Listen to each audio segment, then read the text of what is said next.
बॉलीवुड ने आशा भोसले के साथ किया कितना भेदभाव। अमित शाह से मुलाकात के बाद सामने आया किस्सा।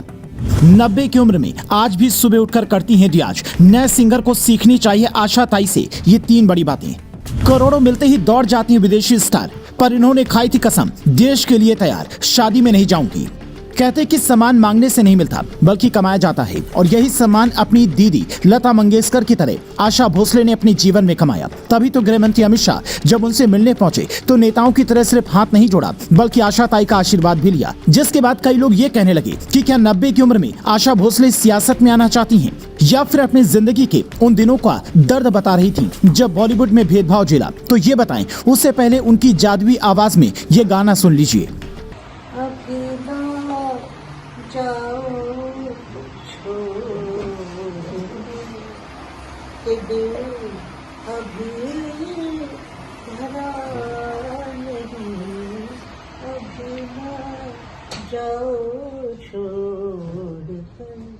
दिल अभी भरा नहीं।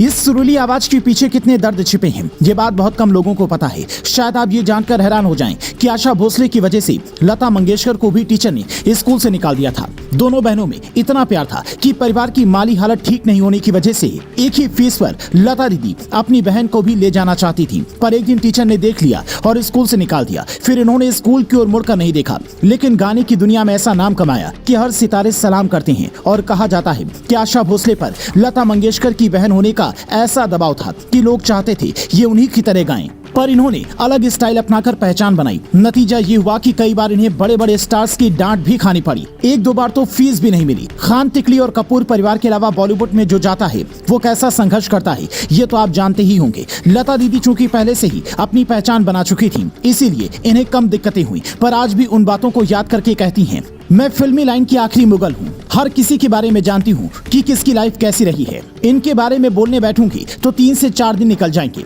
ये बात उनके दिल में ऐसी बैठी हुई है कि जिससे भी मिलती हैं अपने उन दिनों का जिक्र जरूर करती हैं। अमित शाह से मुलाकात में भी इन्होंने बॉलीवुड में हुए भेदभाव की बात जरूर बताई होगी। इनकी निजी जिंदगी भी काफी उतार चढ़ाव भरी रही। पहले परिवार के खिलाफ जाकर 16 साल की उम्र में अपने सेक्रेटरी गणपत राव भोसले से शादी कर ली, पर यह रिश्ता 11 साल बाद टूट गया। 20 साल अकेले रहने के बाद साल 1980 में इन्होंने अपने से 6 साल छोटे सिंगर आर.डी. बर्मन से शादी कर ली। शादी के 14 साल बाद आर.डी. बर्मन यानी कि पंचम दा का निधन हो गया और आशा ताई अकेली हो गई। अब उनका ज्यादातर समय गाने का रियाज और खाने की नई नई रेसिपी बनाने में गुजरता है। उनके नाम पर कई शहरों में रेस्टोरेंट चलती हैं। आज चाहे तो वो शादियों में गाना गाकर दूसरे स्टार्स की तरह करोड़ों की फीस चार्ज कर सकती हैं, पर इन्होंने भी लता दीदी की तरह पूरे जीवन में इस बात का संकल्प निभाया कि भूखे रह जाऊंगी पर शादियों में नहीं गाऊंगी। आज विदेशी सुपरस्टार रिहाना हो या फिर बॉलीवुड की दीपिका पादुकोण, सब करोड़ों का चेक लेकर शादियों में परफॉर्म करती हैं, पर लता मंगेशकर को जब $1 मिलियन का ऑफर आया तो उन्होंने साफ कह दिया था,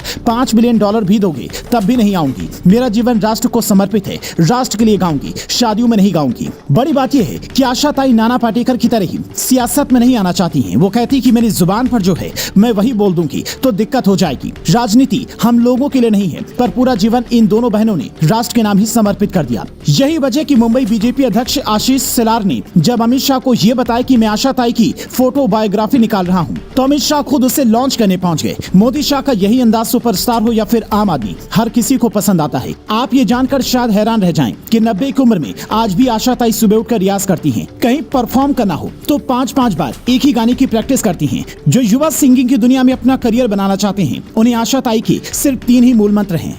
रोज रियाज करो, शॉर्टकट के चक्कर में मत पड़ो और राष्ट्र की प्रथम भावना के साथ काम करो। एक ना एक दिन सफलता जरूर मिलेगी। लंबे दिनों बाद आशा भोसले की लाइव आवाज आपके दिल को कैसे लगी, कमेंट कर बताएं।